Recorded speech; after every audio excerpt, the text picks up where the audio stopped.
కాంగ్రెస్ కుటుంబ సభ్యులు కాంగ్రెస్ పక్షాన అందరికీ శుభాకాంక్షలు తెలుపుకుంటూ ఈ వేదికను మన మాన్యశ్రీ ఎమ్మెల్సీ టి జీవారెడ్డి గారు వేదిక వద్దకు రావాల్సిందిగా కోరుచున్నాను.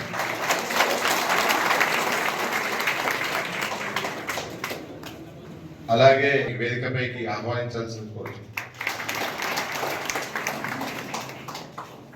అలాగే మన మాజీ సర్పంచ్ అలాగే మండల ఉపాధ్యక్షులు శీల మల్లేశం బాబు గారిని కూడా వేదికపైకి రావాల్సిందిగా కోరుచున్నాను. అలాగే మన మాజీ ఎంపీటీసీ భూమన్న బాబు కూడా వేదికపైకి రావాల్సిందిగా ఆహ్వానిస్తున్నాం. వాస్తవంగా చేరుతున్నందుకు నిజంగా దరూరు గ్రామ ప్రజలందరికీ నేను మనస్ఫూర్తిగా శుభాకాంక్షలు తెలుపుకుంటూ, వాస్తవంగా జీవనన్నకు ఈ దరూరు గ్రామంతో మంచి అనుబంధం ఎన్నికల్లో ఓడిపోయినప్పటికీ నిరాశ చెందకుండా దరూరు మనకు తల్లి లాంటి ఊరు. ఈ దరూరు గ్రామంలో మనం ఎందుకిలా మన పరిస్థితి అయింది, అసలు మనము ఎందుకిలా ఓడిపోవడానికి కారణమైందని విశ్లేషించుకుంటే వాస్తవంగా కొన్ని పరిస్థితుల కారణాల వల్ల కొందరి కారణాల వల్ల ఇక్కడ మనం ప్రజలకు దూరం కావాల్సి వచ్చింది, ప్రజలు జీవనానికి కూడా దూరం కావాల్సి వచ్చింది. ఈ రోజు ఇంత పెద్ద ఎత్తున మద్దతు ఇచ్చి ఇంత ముందుకు వచ్చినటువంటి యువతకు, కార్యకర్తలకు, పెద్దలకు అందరికీ పేరు పేరున కృతజ్ఞతలు తెలుపుకుంటున్నాను. అలాగే ఈరోజు కాంగ్రెస్ పార్టీలో చేరుతున్నటువంటి యువకులు, యువ మిత్రులు, మన శీలం సురేందర్ నా తోటి ఎంపీటీసీ, వారిని వేదిక మీద రావాల్సిందిగా కోరుతున్నాను. అలాగే మన దరూర్ ఉప సర్పంచ్ మహేష్ అన్న, యువకుడు, యువమిత్రుడు వేదికపైకి రావాల్సిందిగా కోరుతున్నాను. అలాగే మన అన్న బుచ్చిరాజమన్న గారిని కూడా వేదికపైకి రావాల్సిందిగా కోరుచున్నాం. అలాగే మన దరూరు గ్రామస్తులైన పెద్దలు కాజా అలీ గారిని కూడా వేదికపైకి రావాల్సిందిగా కోరుచున్నాం. అలాగే మన అన్న శివన్న కూడా ఎక్కడున్నా వేదికపైకి రావాల్సిందిగా కోరుచున్నాం.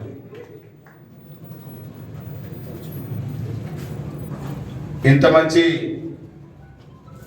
సమావేశానికి నేను అధ్యక్షత వహించినందుకు మన మధుసూదన్ రావు గారు కూడా వేదికకి రావాల్సిందిగా కోరుచున్నాము.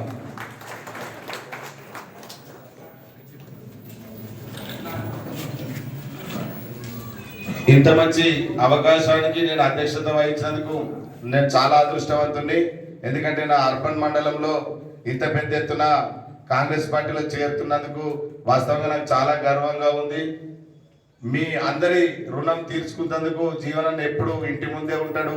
మీకు ఏ కష్టం వచ్చినా తన గురించి మీకు చెప్పాల్సిన అవసరం లేదు. ఇంటి ముంగట కూర్చొని ఎవరికి ఏ ఆపద వచ్చినా ఏమైంది అన్న, ఏమైంది తమ్మి, ఏమైంది అవ్వ అని అడిగే వ్యక్తి, నోట్లే నాలుగే లెక్క మెదిలే వ్యక్తి. అటువంటి వ్యక్తికి మీ అండదండలు ఇలాగే జీవితం.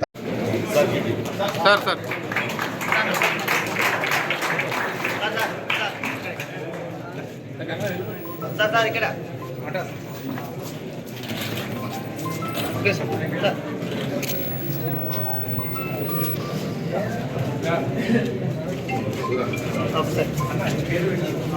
సార్ ఇక్కడ చూడండి. ఓకే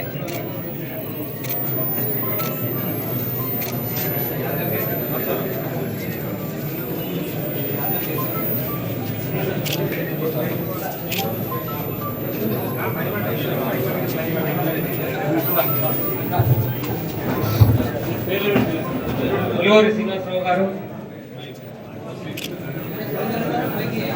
శీలం తిరుపతి గారు, బాలే హనుమంత్ గారు, శీలం తిరుపతి గారు, కొత్తపల్లి తిరుపతి గారు,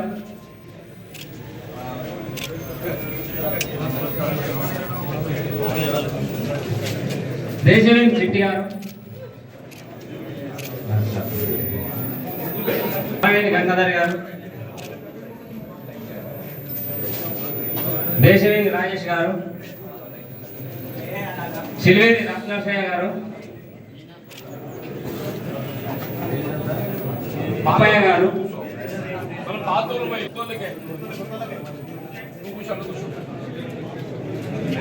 షేకుట మోహన్ గారు,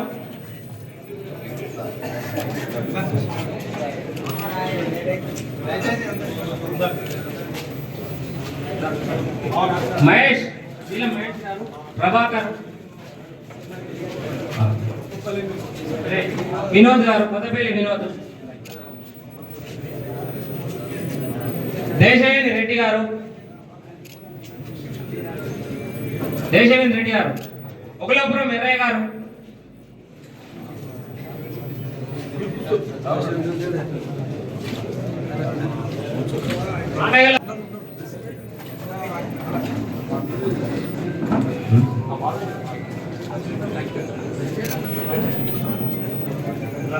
ఎలయ్య గారు, చీరం చిన్నమల్లయ్య గారు, జుంబర్తి రాములు గారు, శిలివేలి నరసింహ గారు,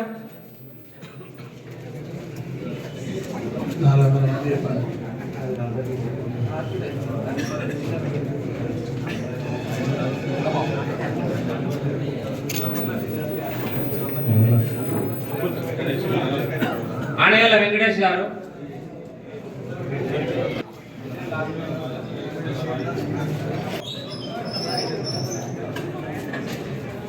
అలిశెట్టి శ్రీనివాస్ గారు,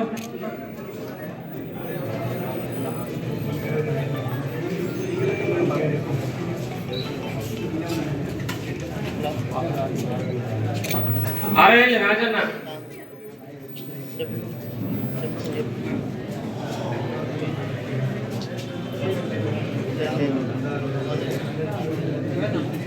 రాజేష్ గారు, దేశవేణి వినయ్ గారు,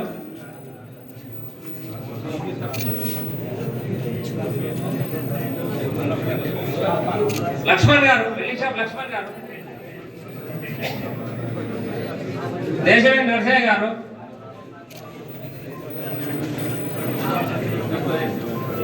శ్రీరామ్ నడిపి మల్లేశం గారు, ఆనగల్ల రవి గారు, పురుషోత్తమన్న గారు, దేశవేణి నరసయ్య గారు, రంగు శ్రీనివాస్ గారు, ఆకుల నరసయ్య గారు, ఏశెట్టి రాజయ్య గారు, ఏశెట్టి లింగయ్య గారు, చల్ల వెంకన్న గారు, ఏశెట్టి తిరుపతి గారు,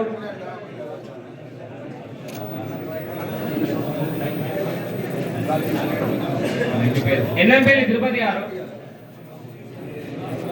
శ్రీనివాస్ గారు,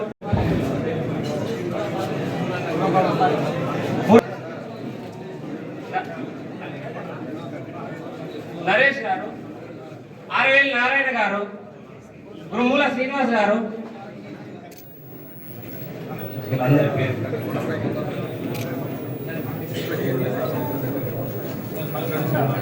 పరగంటి శ్రీని గారు, పల్లెల రాజయ్య గారు, కొత్తపల్లి విజయ్, సందా నరేష్, సందా రమేష్, తుమ్మల వరుణ్, అనగల తిరుపతి, ఆనగల్ల రాములు గారు, ఆనగల్ల రవి గారు, ఎర్రయ్య గారు,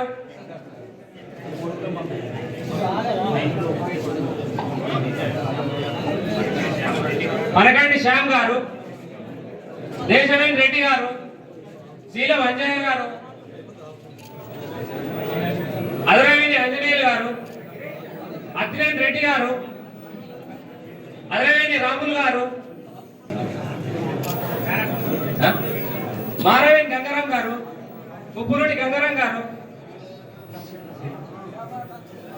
శీలం రాజేందర్ గారు,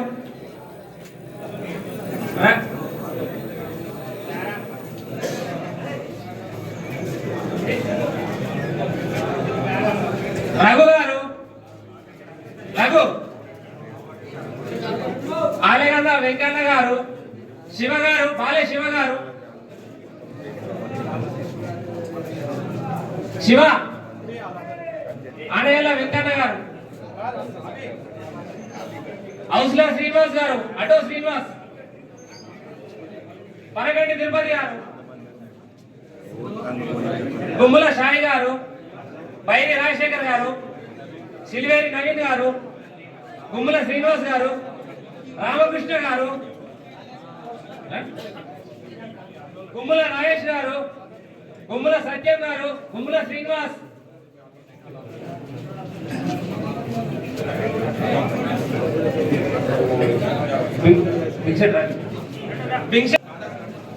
మాదాసు మహేష్ గారు, నిమ్మ రాకేష్ గారు, కొత్తపల్లి తిరుపతి గారు, గడ్డం శ్రీనివాస్ గారు, ఎక్కడున్నా రాగలరు, ఏర్శెట్టి లక్ష్మణ గారు, సల్ల రమేష్ గారు, రవి గారు, హౌసుల రవి గారు, చారి గారు, కొత్తపల్లి విజయ్ గారు, ఎనగందుల శ్రీనివాస్ గారు, సల్ల నరేష్ గారు, బొమ్మల వరం గారు,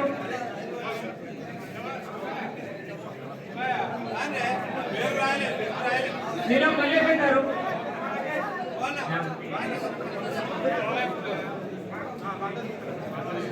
గడ్డం శేఖర్ గారు, బొచ్చ మోహిని గారు, బొచ్చ మోహన్ గారు,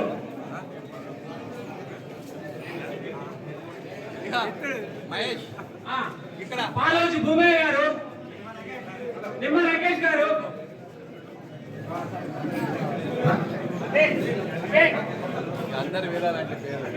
మల్లయ్య గారు,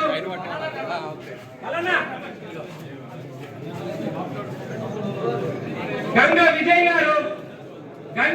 గారు, రామారావు గారు, ఆకుల రాజారాం గారు, రంగు మల్లేశం గారు, రంగు రాజన్ గారు, శీలం మల్లేశం గారు,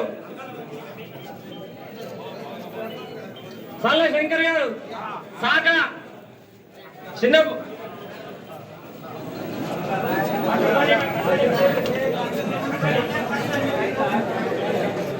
అరవింద్ గుమ్రే గారు, ఏర్శెట్టి సంతోష్ టీం, ఆడేళ్ళ వెంకటేష్ టీం,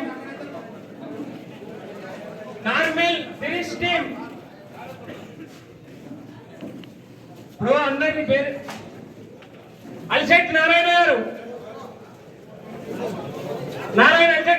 తిరిగి మళ్ళీ నాకు చాలా సంతోషంగా ఉంది. పాత రోజులు మళ్ళీ మన కాంగ్రెస్ పార్టీకి రావాలని, మన జీవన్రెడ్డి గారిని ఎంపీగా గెలిపించుకోవాలని నేను కోరుకుంటున్నాను. సార్ మరొకసారి జీవన్రెడ్డి గారి గెలుపును కోరుకుంటేనే మన అభివృద్ధి మనకు జరుగుతుంది. ఎప్పుడైనా కానివ్వండి, జీవన్రెడ్డి గారు లేని అభివృద్ధి మనకి ఎన్నడూ జరగలేదు, ఏ రోజు జరగలేదు.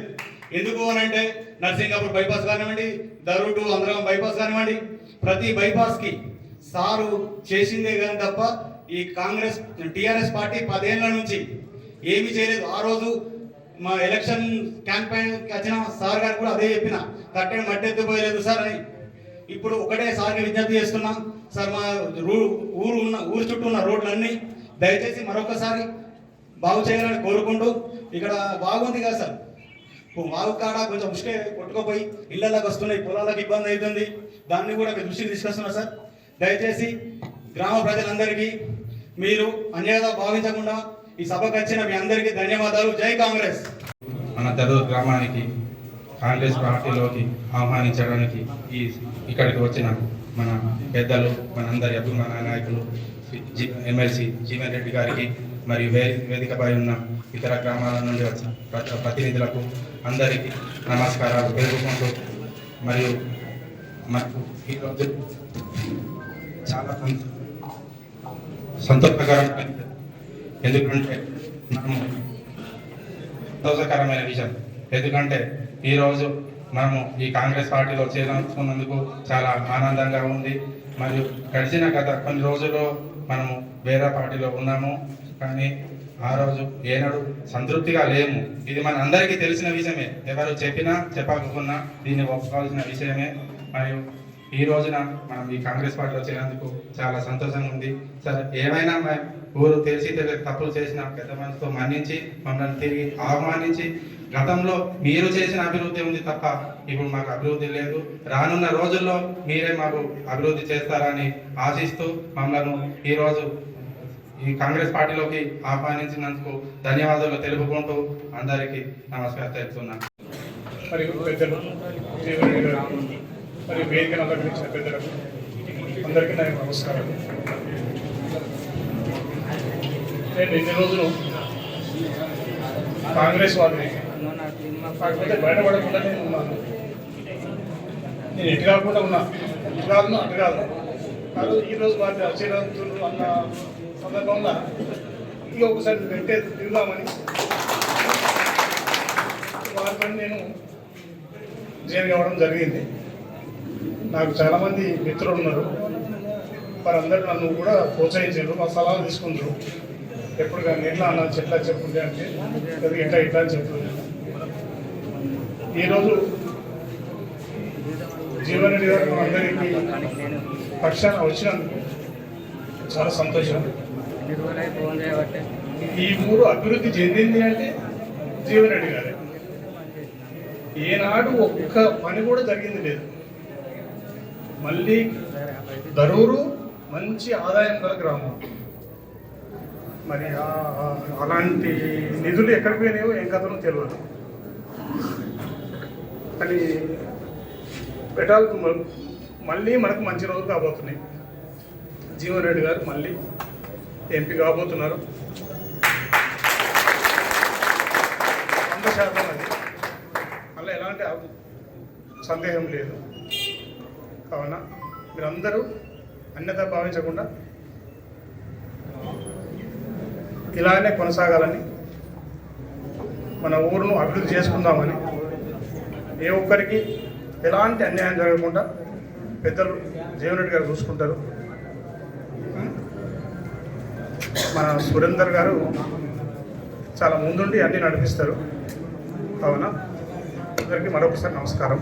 మన పెద్దలు జీవన్ రెడ్డి సార్ గారి సమక్షంలో మన దరూరు గ్రామ ప్రజలు, వివిధ సంఘ నాయకులు, యువకులు చేరుతున్న సందర్భంగా చాలా 5 years క్రితం మేము మిమ్మల్ని దూరం చేసుకున్నందుకు ఎంత నష్టపోయినామో చాలా బాధపడుతున్నాం సార్. చాలామందికి తెలియని విషయం ఏంటంటే సార్ 40 ఏళ్ళ రాజకీయ జీవితంలో సమితి ప్రెసిడెంట్ ఉన్నప్పుడు దరూరు నరసింగాపూర్ నుంచే రాజకీయ జీవితం స్టార్ట్ చేసిర్రు. ఈ 45 సంవత్సరాల కాలంలో దరూరు గ్రామాన్ని సారు సంతూరు బతుకపిల్ల అయితే సంతూరు దరూరు అనే విధంగా ఈ 40 ఏళ్ళ కాలంలో ఎంతో అభివృద్ధి చేయడం జరిగింది. ఇవాళ రైతులు కానీ, మన నిరుపేదలు, ఇల్లు లేని వారు కానీ ఇల్లు వచ్చినాయి అంటే ఆ ఘనత పెద్దలు జీవన్ రెడ్డి గారు అని మనం చెప్పక తప్పదు. చాలామందికి ఇది మీరు ఎప్పుడు కూడా చెప్పుకోలేని ఒక సందర్భం. జగిత్యాలకు జీవన్ రెడ్డి గారు ఏమి కూడా అభివృద్ధి చేయలేదని చాలా సందర్భాల్లో చాలా అంటారు. వారి రాజకీయ జీవితంలో ఎన్ని వేల కోట్ల ఆస్తి కాపాడింది అనేది ఇది ఎవరు కూడా ఇప్పటికి చేయలేదు. మన దరూరు క్యాంపులో ఉన్న ల్యాండ్స్ ఒక్క సెంటు కూడా కబ్జా కాకుండా దాన్ని కాపాడిన ఘనత పెద్దలు ఆ జీవన్ రెడ్డి గారి. దీని వలన ఇవాళ సెక్రటరేట్ కానీ, ఎస్పీ ఆఫీస్ కానీ ఎన్ని ఆఫీసులు పెట్టినా కూడా జాగా అనేది లేకుండా దాన్ని కాపాడినంటే ఇవాళ వారి చలవనే. మనం చూస్తున్నాం చుట్టుపక్కల జిల్లాలలో కలెక్టర్ ఆఫీసులు కానీ, ఎస్పీ ఆఫీసులు కానీ ఎక్కడ 5 కిలోమీటర్ల దూరం ఉంటుంది. ఇవాళ ఒక 5 ఏళ్ళు ఎమ్మెల్యే చేస్తేనే ఎన్నో ల్యాండ్స్ కబ్జా చేసిన ఉన్నాయి. వారి రాజకీయ జీవితంలో 40 ఏళ్ళలో ఒక్క చిన్న మచ్చ కూడా లేదు. దీన్ని ప్రభుత్వాలు వేరైనా కూడా వారు కాపాడారు కనుకనే ఇవాళ ఒక 1000 కోట్ల ఆస్తి అభివృద్ధి అనేది మనకు ఇటువంటి ఎవరికి కూడా కనిపించాయి. మనం చూసిన 5-10 కిలోమీటర్ల దూరం ఉన్నాయి కలెక్టర్ ఆఫీసర్, కానీ మనకు వద్దు మన దరూరే, ఇది దరూరు ప్రాంతం, ఇది వారి సొంత అభివృద్ధి అని మనం చెప్పక తప్పదు. అలాగే మా దరూరు గ్రామాన్ని సార్ మీరు 40 ఏళ్ళలో మీ సొంతూరు లెక్క చూసుకున్నందుకు సంతోషం సార్. చాలా మీరు ఓడిపోయినందుకు బాధ ఉన్నది సార్, కానీ మీరు పెద్ద మనసుతో మాకు పార్టీలకు ఆహ్వానించినందుకు సంతోషం సార్. ఏదున్నా రాబోయే ఏ ఎలక్షన్లో అయినా మీ ఆధ్వర్యంలో మేము అందరం కూడా కష్టపడి మా దరూరు గ్రామాన్ని మీరు మరింత అభివృద్ధి చేయాలి సార్. మా రైతాంగానికి కానీ కొద్దిగా నిరుపేదలకు కొన్ని చిన్న చిన్నవి ఉన్నాయి సార్, మీరు చేస్తారని నేను ఆశిస్తూ ఈ మా దరూరు ప్రజలు నా ఇంటి ప్రజలే నాకు 20 ఏళ్ళ నుంచి నాకు పదవి ఉన్నా లేకున్నా కూడా నా వెంట ఉన్నారు. నేను కూడా మీ వెంట ఉన్న ఆపదకి సంపదకి ఏదైనా కూడా రాబోయే రోజులలో కూడా మేము మనందరం ఒక కుటుంబ సభ్యులలో కలిసిమెలిసి ఉండి సారుతో ఏ అవసరం ఉన్నా కూడా మన దరూరుని అభివృద్ధి చేసుకుందాం. సార్ కూడా మన అందరం తోడుగా ఉందామని కోరుకుంటూ మన పెద్దలు మాజీ సర్పంచ్ మల్లేశం తాత గారు, మాజీ ఎంపీటీసీ భువన గారు, కాజేలి గారు, పుచ్చిరాజన్ గారు, పెద్దలు మధుసూరరావు సార్ గారు, మన మల్లేష్ గారు, అఖిల్ గారు, శివ గారు, వీళ్ళందరూ కూడా నన్ను చాలా రోజుల నుంచి ప్రోత్సహించారు. వారికి ప్రత్యేక కృతజ్ఞతలు. బాలశ్రీని గారు, ఇవన్నీ కూడా ఏదైనా పేరు పెట్టి అన్నందుకు అన్యతగా భావించద్దు. అందరూ కూడా నా కుటుంబ సభ్యులు, మీ వేళలను మీ అందరికీ అందుబాటులో ఉంటాయని కోరుకుంటూ అందరికీ నా యొక్క పాదాభివందనాలు. ఈరోజు దరూరు గ్రామానికి చెందినటువంటి వాస్తవంగా ఇలా మిత్రుడు సురేందర్ కొత్తవాడు కాదు. గ్రామ ఉపసరప మహేషే కానీ తిరుపతి కానీ ఎవరు కూడా కొత్తవాడు కాదు. సరే, రాజకీయంగా ఏదైతుందో కొంత అధికార పార్టీలో ఉంటే అభివృద్ధి అవుతుందని చెప్పి భావించడం జరుగుతుంది. అది సహజం. ఇలా రాష్ట్రం ఏర్పడిన తదుపరి ఆనాడు తెలంగాణ రాష్ట్ర ఏర్పాటు ఉద్యమ నాయకుడిగా భావించి కేసీఆర్ గారిని టీఆర్ఎస్ పార్టీని అధికారం తీసుకురావడం జరిగింది. 2 పర్యాయాలు దానికి అవకాశం ఇచ్చింది.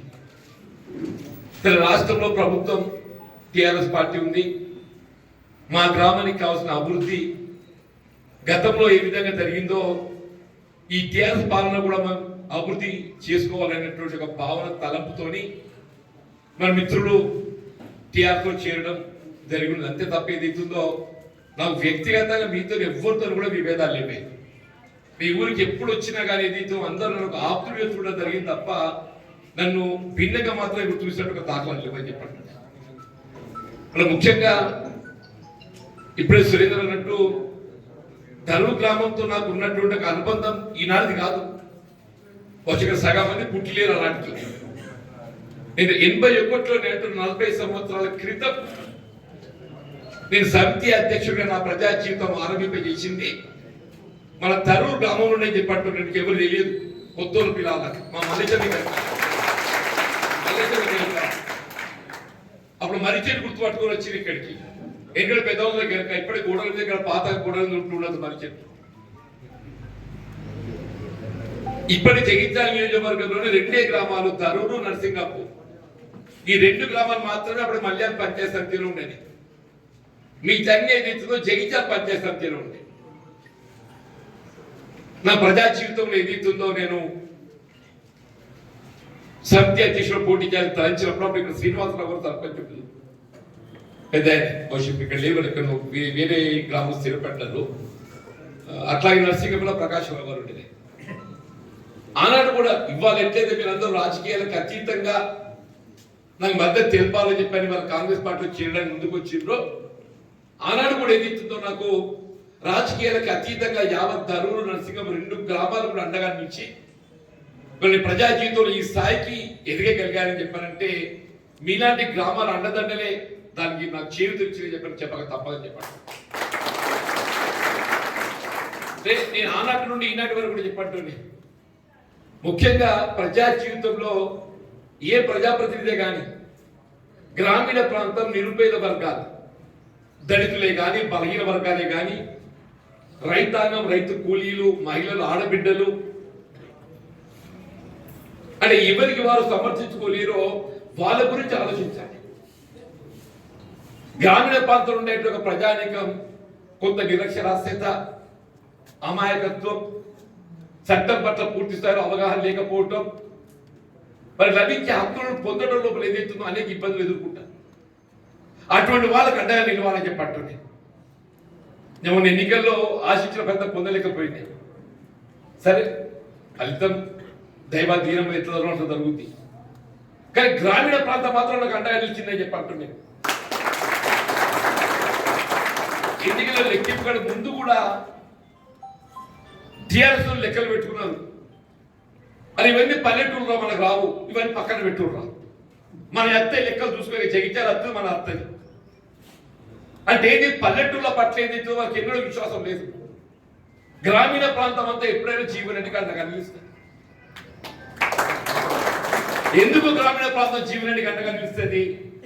గ్రామీణ ప్రాంతంలో కొంత అక్షరాస్యత లేకపోవడం తక్కువ.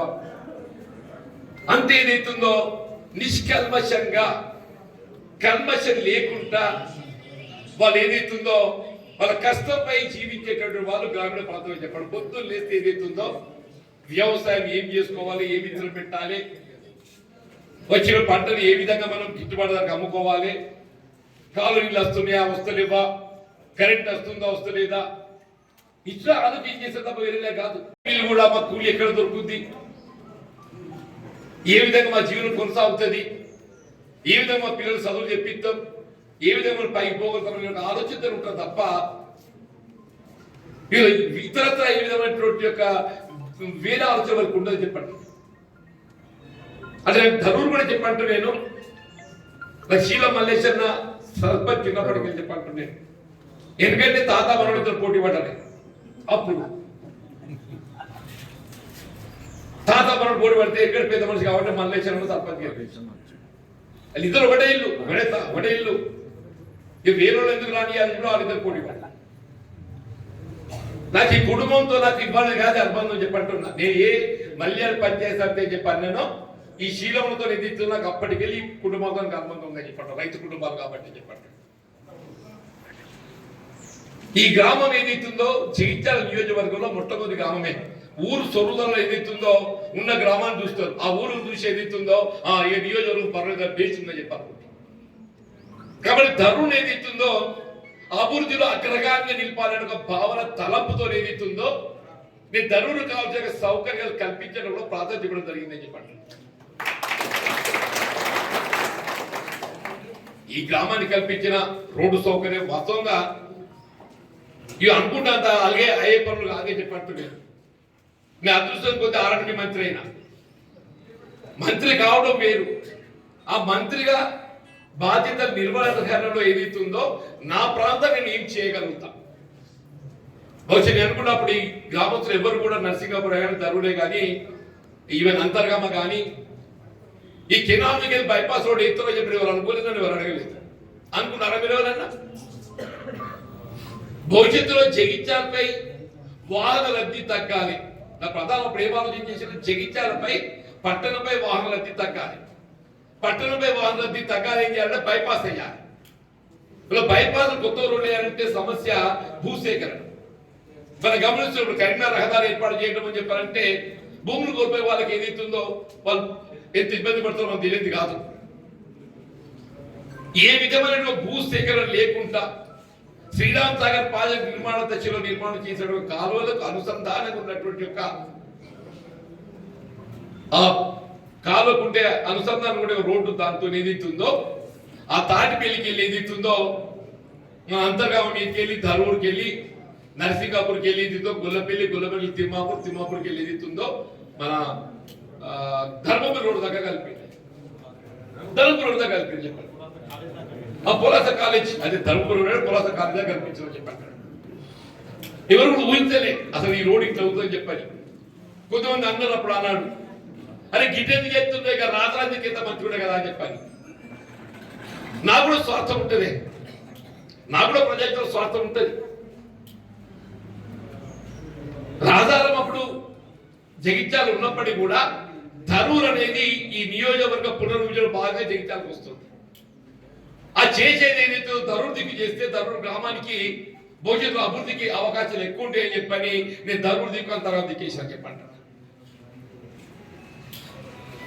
వీళ్ళు ఇతరత్ర రోడ్లే కానీ వీళ్ళ కమ్యూనిటీ భవనాలు చెప్పంటున్నా మా దళితులకు ఏదైతుందో అన్నాడు స్వర్గీయ ఇంద్రమ్మ వీళ్ళు చనిపోయి ఏ లోకం ఉందో కానీ వీళ్ళు నిరుపేద వర్గాలు ఇల్లు లేనటువంటి ఎవ్వరు ఉండకూడదు అనే భావన తలపుతోని ఇంద్రమ్మ గృహ నిర్మాణ సముదాయ నిర్మాణం చేయాలని చెప్పని భూసేకరణ చేసి ఇంద్ర నిర్మాణ కార్యక్రమం తలపెట్టింది అని చెప్పంటున్నాను. ఇవాళ మన తరూరు గ్రామంలో ఉన్నట్టు అంబేద్కర్ కాలనీ ఏదైతే ఉందో ఇంత మంచి కాలనీ ఎక్కడ లేదని చెప్పంటున్నాను నేను. మన కాంగ్రెస్ ప్రభుత్వంలో నిర్మాణం చేపట్టినటువంటి ఒక కాలనీ మన ఎస్సీ కాలనీ అంబేద్కర్ కాలనీ అని చెప్పంటున్నాను. దాని తదుపరి నాకు అవకాశాలు వచ్చినాయి. ఇల్లు లేనటువంటి వారికి అందరికి ఇల్లు మంజూరు చేసుకునే అవకాశం ఇచ్చే అవకాశం వచ్చింది. ధరలు ఎక్కువ ఇల్లు లేని ఉన్నా కట్టుకోండి అని చెప్పింది. ఇల్లు ఇచ్చే బాధ్యత నాదని చెప్పింది. కానీ చెరువుగడ్డ దగ్గర కూడా ఏం చెప్తుందో గుడి దగ్గర కూడా కొన్ని ఇల్లు పాత ఎస్సీ కాదు అనుకుంటా అక్కడ నిర్మాణం చేసి కూడా శిష్యులు చెప్పండి నాకు తృప్తుందని చెప్పండి. ఎన్నికల ఫలితాలు వస్తే పోతే ఆశించిన ఫలితాలను పొందలేదు. నేను ఎన్నికలు ఏదైతుందో అంటే నా అన్నిసార్లు ఎవరు గెలవలేదు, నా అన్నిసార్లు ఎవరు ఓడిపోతే. నేను రెండు చెప్తున్నాండి, నా అన్నిసార్లు ఎవరు గెలవలేదు. నేను 6 సార్లు ఎమ్మెల్యే గెలిచిన, ఒకసారి ఎమ్మెల్సీ గెలిచిన, ఒకసారి పంచాయత్ సభ్య ప్రెసిడెంట్ గెలిచింది. అట్లాగే 5 సార్లు ఎమ్మెల్యే ఓడిపోయినా, 2 సార్లు ఎంపీ ఓడిపోయినా, ఓడిలో కూడా ఏదైతుందో గెలుపుతో సమానంగా ఉన్నానని చెప్పంటుండే. కానీ గెలిచినా ఓడినా ప్రజల మధ్య ఉన్నా నా ప్రజలు ఏ బాధ్యత ఇచ్చే ప్రజలు ఏ బాధ్యత ఇచ్చినా ఆ బాధ్యత శిరసావహించిన చెప్పండి. మరి ఎన్నికల్లో గెలవలేకపోవచ్చు, విశ్వాసాన్ని పొందలేకపోయిన ప్రజలకు కారణం ఏదైనా కాదు. ఓటమి కారణం వెతకడం కాదు. నీ ఉన్న బాధ్యతతో నువ్వు ప్రజలకు ఏం సేవ చేయడంతో గజ్జీరనాయన అని చెప్పాలి. నేను ఉన్న పరిస్థితుల్లో ఏదైతుందో నీ ఎన్నికలు గెలవలేకున్న అదృష్టం కొద్ది అధికార పార్టీకి మన కాంగ్రెస్ పార్టీ అధికారానికి వచ్చి నీతో ఒక అదృష్టంగా భావిస్తుందని చెప్పండి. ఇప్పుడు నేను గెలిచి రాష్ట్రంలో కాంగ్రెస్ పార్టీ అధికారం రాకుంటే ఏముంటున్నాయి, మన గదే పోరాటం ప్రశ్నించే గొంతుగా మిగులుతున్నా కానీ దాని పరిష్కారం ఎత్తు పెట్టలేకపోతే కదా. ఇవాళ ప్రశ్నించే గొంతుకనే కాదు, ప్రశ్నించే గొంతుకుతో పాటుగా పరిష్కారాన్ని కూడా నేను ఎత్తు పెట్టగలుగుతాను. సమస్యల పరిష్కారం కూడా నేనే చేస్తాను చెప్పంటున్నాను. నాకు ఏ హోదా ఉన్నా లేకున్నా జగిత్యాల ప్రాంతాన్ని నియోజకవర్గాన్ని ఏదైతున్నదో మొత్తం తెలంగాణ రాష్ట్రంలో అగ్రగాంగా నిలబడడం నా ధ్యేయం, నా లక్ష్యం.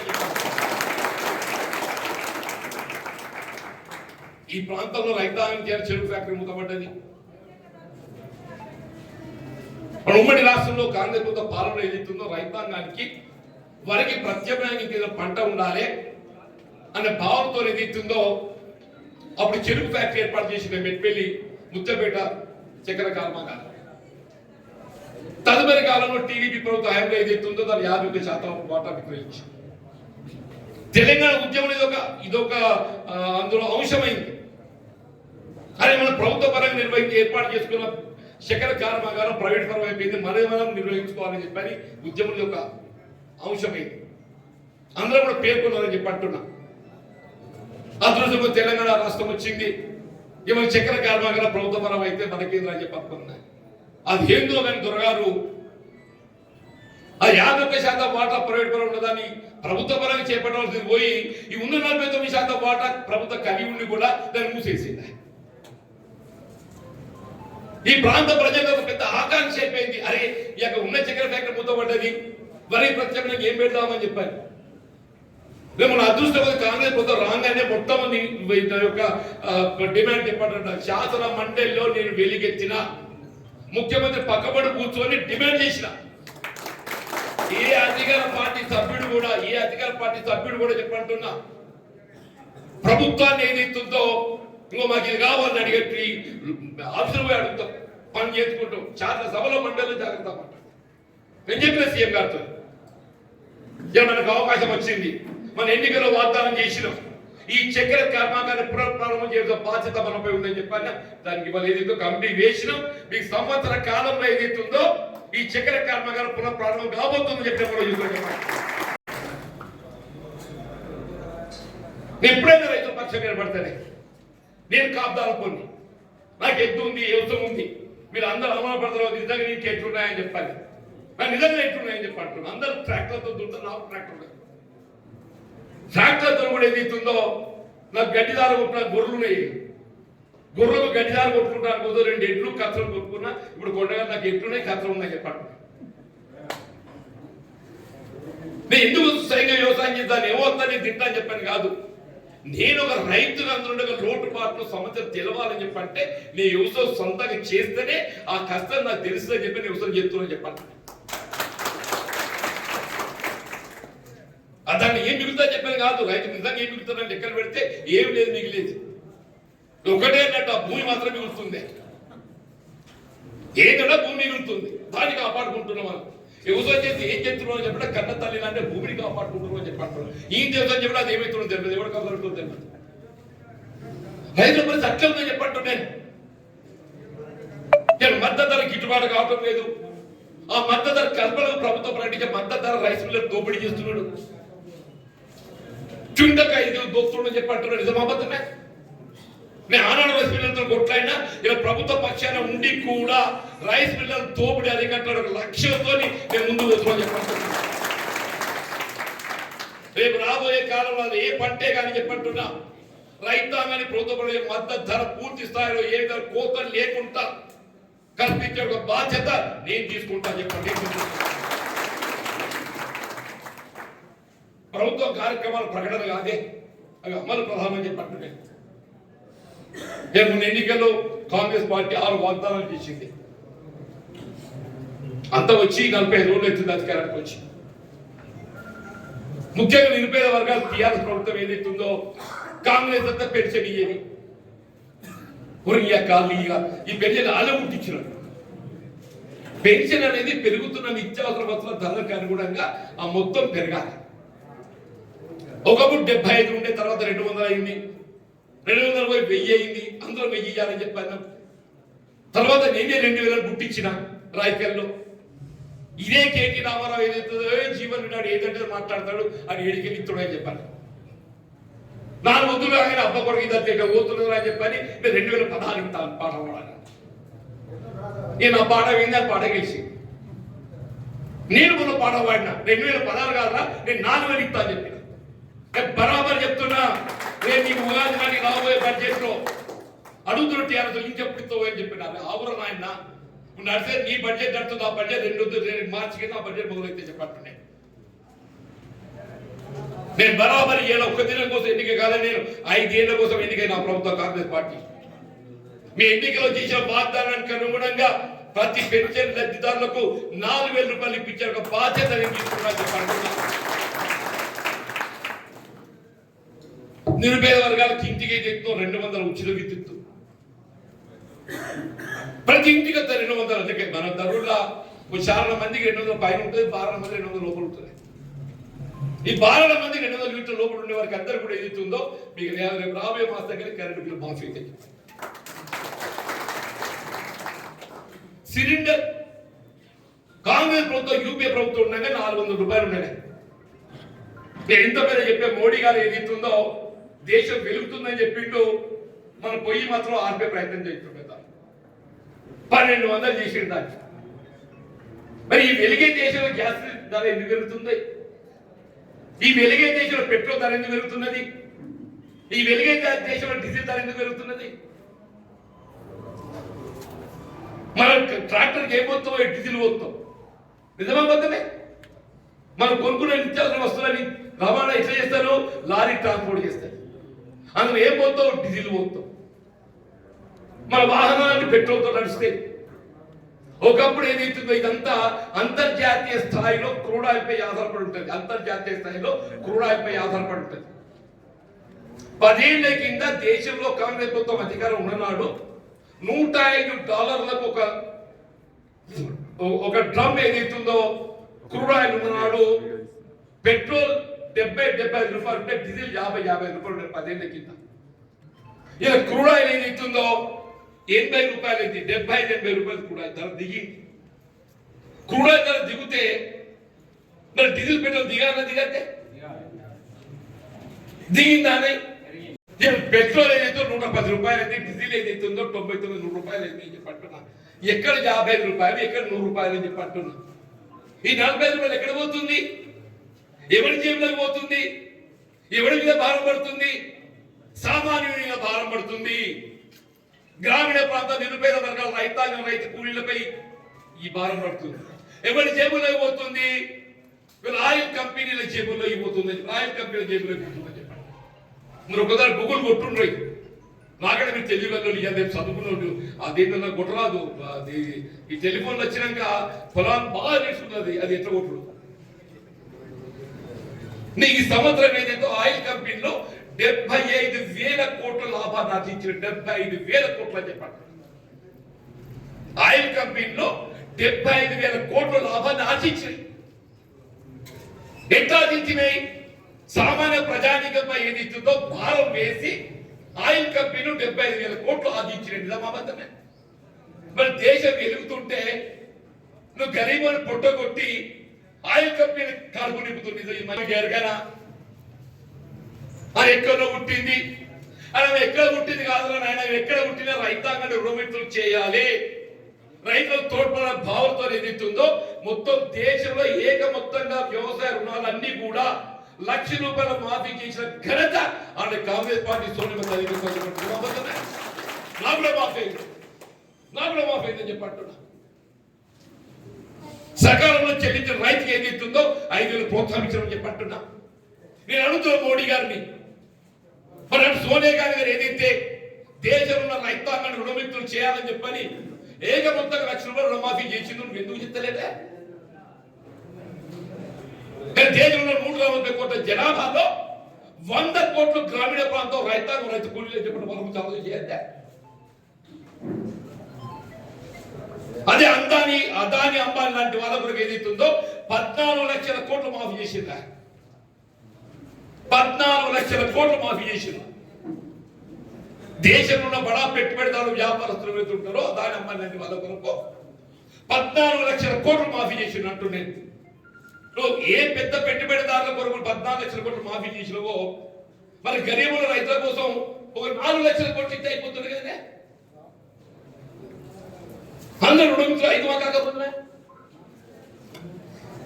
రాజకీయంగా ఏదైతుందో ఎన్నికలు ఏదైతుందో ఓట్లు ఆకర్షించడం కాదు, వాస్తవంగా ఏదైతుందో ప్రజల కోసం పనిచేయాలి. నిజమైన ఒక ప్రభుత్వం ప్రజాప్రతినిధి